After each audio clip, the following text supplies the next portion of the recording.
අපි අද යන්නේ තොනොෂිමා අයිලන්ඩ් කියන තැනට. ඒකට යන්න අපි ස්ටේෂන් එකට ගිහිල්ලා ට්‍රේන් එකේ උචි සිටි එකට යන්න ඕනේ. අපි එහෙනම් දැන් යමු.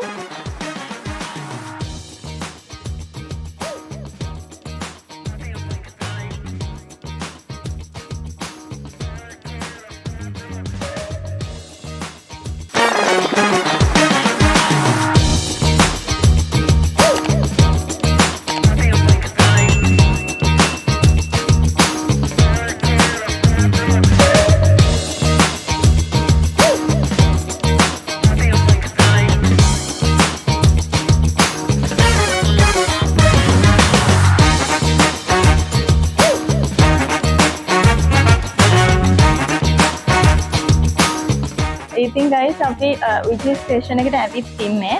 අපි දැන් තොනොෂිමා අයිලන්ඩ් එකට යන්න ඕනේ. උචි ස්ටේෂන් එකෙන් අපි එළියට ගිහින් මීටර් 900ක් විතර පයින් යන්න තියෙන්නේ. ගිහිල්ලා බලමු අපි කොහොමද ඒ අයිලන්ඩ් එක කියලා. එන්නකෝ මාත් එක්ක.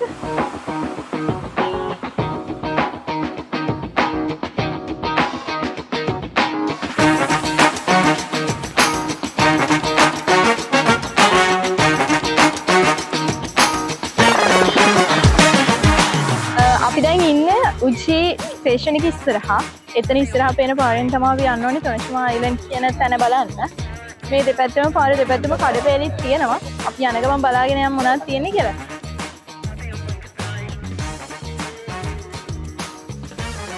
ඊළඟ පේනදී මේ පාරේ තියෙන කඩවල තාම ඇරලා නැහැ. අපි අද ආවේ වීකෙන්ඩ් එකක අනිකුත් දේවල්. ඒ නිසා තාම මේ කඩ නම් ඇරලා නැහැ. අපි ගිහින් එද්දි සමහර විට කට්ටිය ඇරලා තියෙයි. එතකොට පුළුවන් වුණොත් ඔයාලට කට්ටියක් පෙන්නන්න. අපි මෙතනට ආවම මෙතන තියෙන ඩිරෙක්ෂන් එක අපි යන්න ඕනේ කොයි පැත්තටද කියන දේ. අපිට මෙතනින් වම් අත පැත්තට ගියොත් අපිට 5 minutes වලින් යන්න පුළුවන් උචිකමි ජින්ජා ශ්‍රයින් කියන පන්සලට.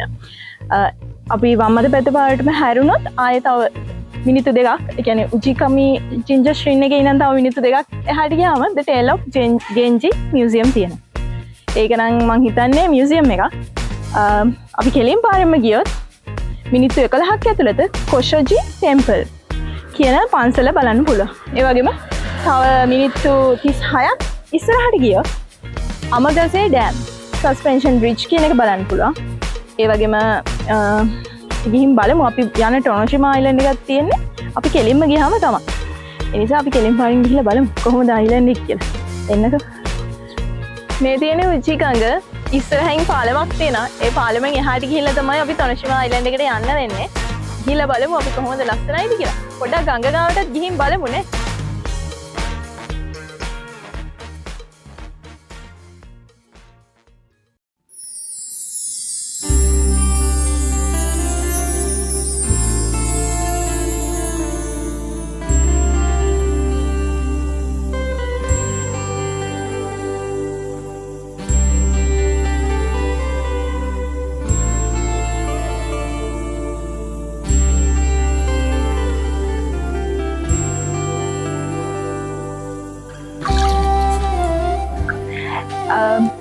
අපි උදේ ආවට හරිම රස්නේ.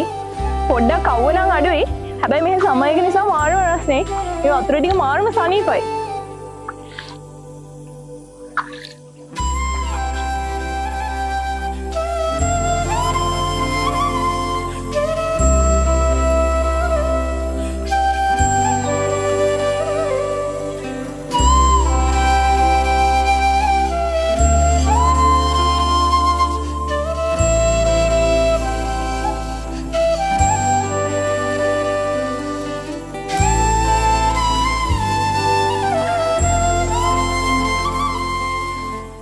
දකුණාට පැත්තෙන් උචි ශ්‍රයින් එක, ඒ කියන්නේ උචි පන්සල තියෙනවා.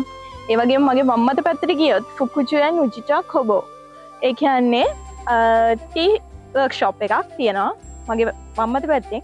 අපි බලමු අපි යන තොනොෂිමා අයිලන්ඩ් එක තියෙන මගේ ඉස්සරහ පැත්තෙන්. අපි තොනොෂිමා අයිලන්ඩ් එකට ගිහිල්ලා ටයිම් එකක් තිබ්බොත් උචි ටෙම්පල් එකටයි ටී ෆැක්ටරි එකටයි දෙකටම ගිහින් බලමු. ඔයාලට ඒ දෙකත් පෙන්වන්න බලාපොරොත්තු වෙනවා. එහෙනම් යන් අපි තොනොෂිමා අයිලන්ඩ් එකට.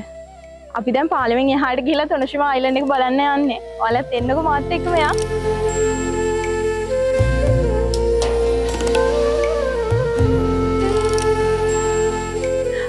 මේ තොනශිමා අයිලන්ඩ් එකට අයිලන්ඩ් කියන නම පාවිච්චි කරලා තියෙන්නේ මේ උජි ගඟ දෙපැත්තට බෙදිලා මේ පාක් එක මැද්දට වෙලා තමයි තියෙන්නේ. ඒක නිසා තමයි මේකට අයිලන්ඩ් කියන වචනේ යූස් කරන්නේ. දෙපැත්තෙන්ම උජි ගඟ තමයි ගලාගෙන යන්නේ. කඳු පන්ති වලින් වට වෙලා උජි ගඟ මේ විදියට පහළට ගලාගෙන යද්දි මාරම ලස්සන view එකක් අපිට බලන්න පුළුවන්. පාලං මැද්දෙන් මාර ලස්සන විදියට ගලාගෙන යනවා ගඟ. බලන් ඉන්න ආසෙ හිතෙනවා.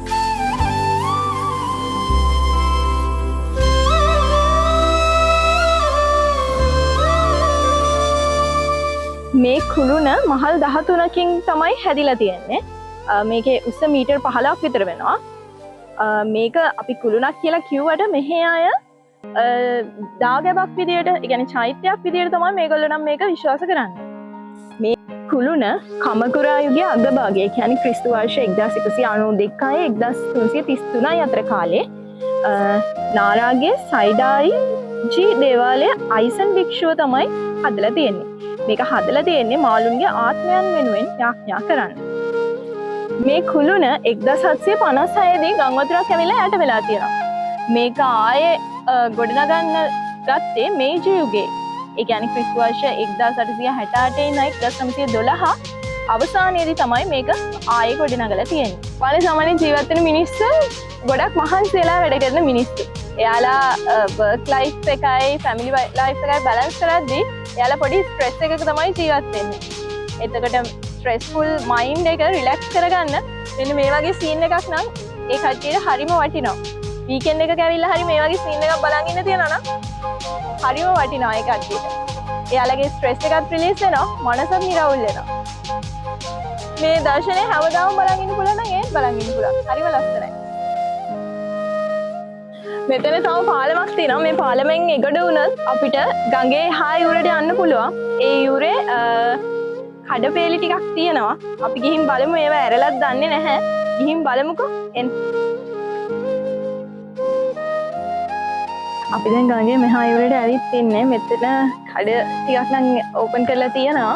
අපි ගිහින් බලමු. මෙතන තියෙන්නේ නම් සාම්ප්‍රදායික බඩු තියෙන කඩයක්. ගිහින් බලමු මොනවද තියෙන්නේ කියලා.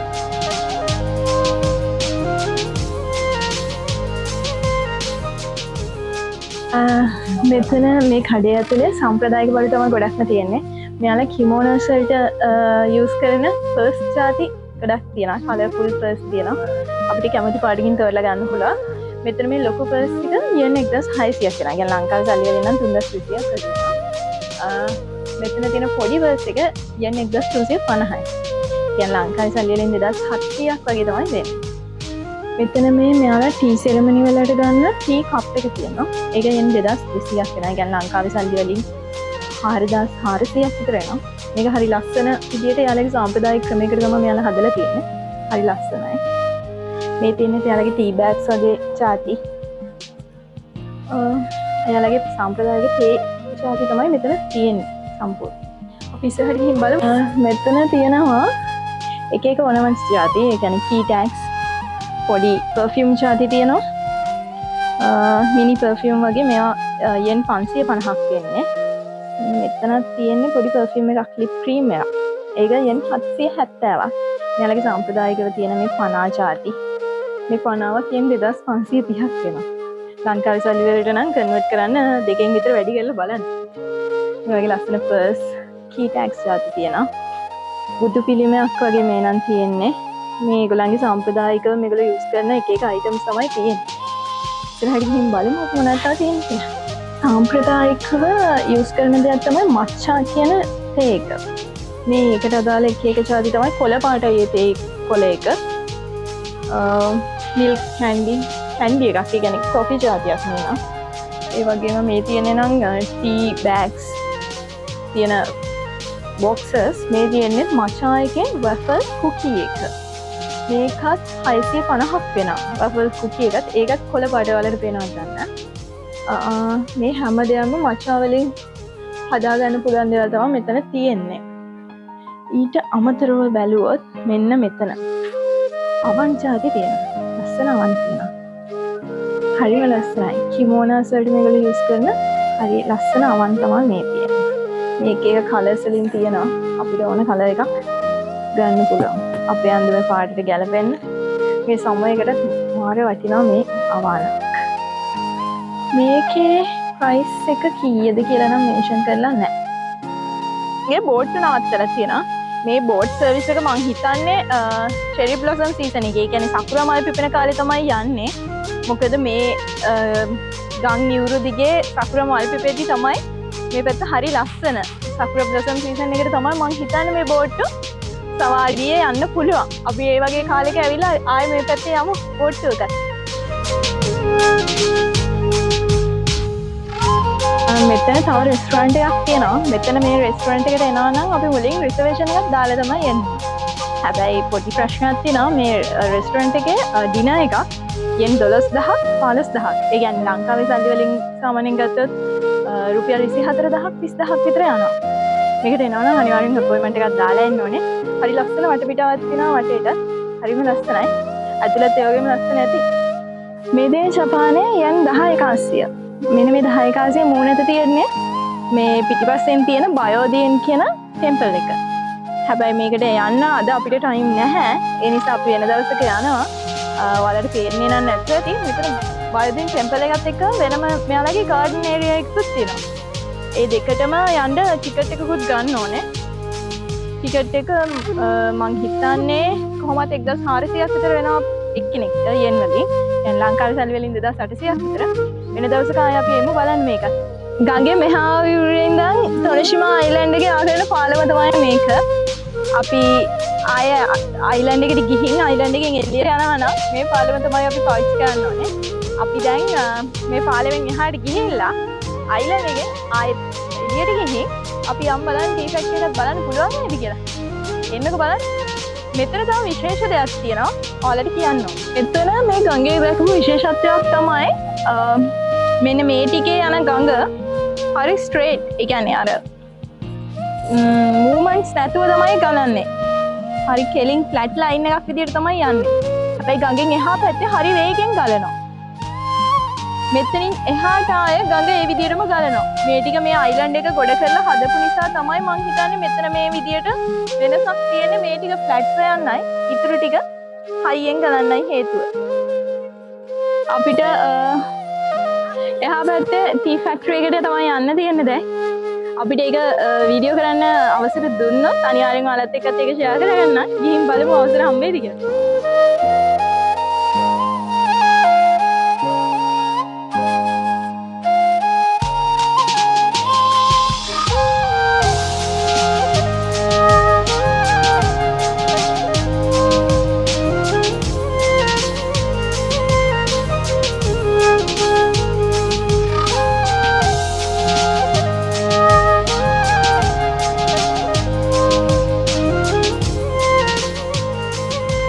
කියන්නේ ෆුකුචියෙන් උජිචා කොබෝ. ඒ කියන්නේ උජිචා ජපනීස් ටී වර්ක්ෂොප් එකට.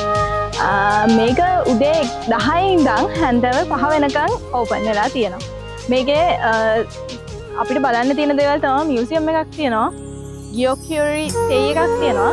ෂොප් එකක් තියෙනවා. ඊට අමතරව අපිට තියෙනවා ජපනීස් ටී රූම් එකක්. මේ වගේ දේවල් ගොඩක් තියෙනවා. ගිහින් බලන්න. අපි ගිහින් බලමු. අපිට වීඩියෝ කරන්න අවසර දුන්නොත් ඔයාලත් එක්ක මේ දේවල් ටික ෂෙයා කරගන්නවා. එන්නකෝ. මෙහෙ සෙකන්ඩ් ෆ්ලෝර් එකේ තමයි ඉන්ෆර්මේෂන් සෙන්ටර් එක තියෙන්නේ. අපි ගිහින් එතනට බලමු මොනවද අපිට ගන්න පුළුවන් ඉන්ෆර්මේෂන් කියලා. එන්නකෝ මාත් එක්ක. තියෙන්නේ සාම්ප්‍රදායික ජපනීස් කට්ටිය තේබන ටී රූම් එකක්. සාමාන්‍ය ලංකාවේ පැදුරු තියෙන ඒ වගේ මෙහි තියෙන්නේ තතමි කියන දේ. එතකොට මේ ටී රූම් එක හදලා තින්නේ තතමි 8ක් දාලා. ඒ තතමි 8 දාලා තමයි මේ ටී රූම් එක ප්‍රිපෙයාර් කරලා තියෙන්නේ. මේක ඒකේ ආකෘතියක් තමයි මේ ටී ෆැක්ටරි එකට එන අයට බලන්න තමයි මේක තියලා තියෙන්නේ. මේකට ඇතුල් වෙන්න බෑ. අපිට මෙතන ඉඳන් තමයි බලන්න පුළුවන්. මෙතන අපිට පිටිපස්සෙන් තියෙන මෙයාලගේ කැෆෙටේරියා ඒරියා එක. මේක ඕපන් කරනවා උදේ 11ට. 11ට ඕපන් කරලා හවස 4 වෙනකල් තමයි මේ කැෆෙටේරියා එක ඕපන් වෙන්නේ. අපි අන්තිමට එනවා නම් එන්න ඕනේ හවස 3:00ට කලින්. 4ට ක්ලෝස් කරලා 4ට කිට් වෙලා ආවිල්ලා බෑ. 3:00ට කලින් එන්න ඕනේ.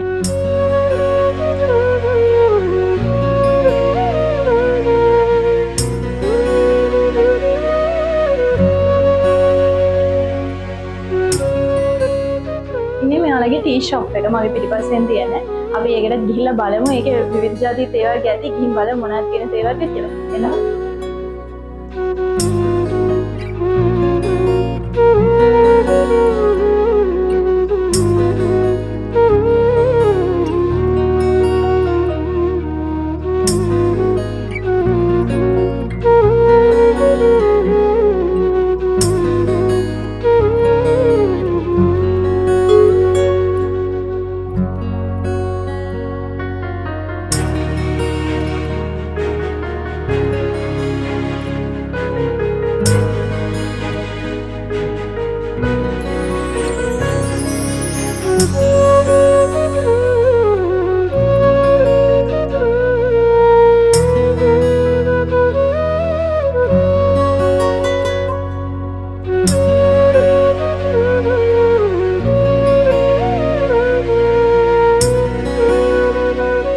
මෙතන පිටිපස්සේ මෙයාලගේ මියුසියම් එක තියෙනවා. ටී මියුසියම් එක. අපි ඒකට ගිහලා බලමු මොනවද තියෙන්නේ කියලා අපි බලන්න තියෙන්නේ කියලා.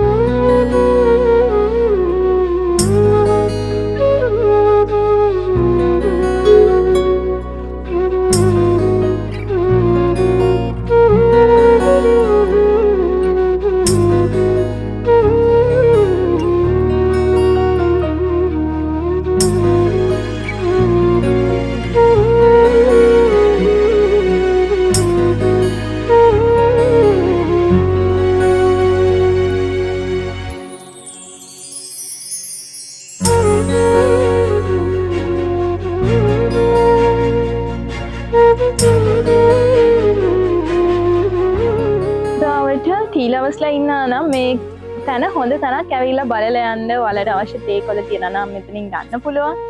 ඇවිල්ලා බලලා යන්න. ඔයාලා වගේම ඔයාලගේ යාළුවන්ට ජපානයේ නොදකපු තැන් බලන්න YouTube channel එක share කරන්න. එතකොට යාළුවන්ටත් ඔයාලා වගේම බලන්න පුළුවන් මේ channel එක. එහෙනම් ඉතින් මේ vlog එක මෙතනින් ඉවරයි. අපි යනවා. bye bye. ඔයාලා පරිස්සමින් ඉන්න.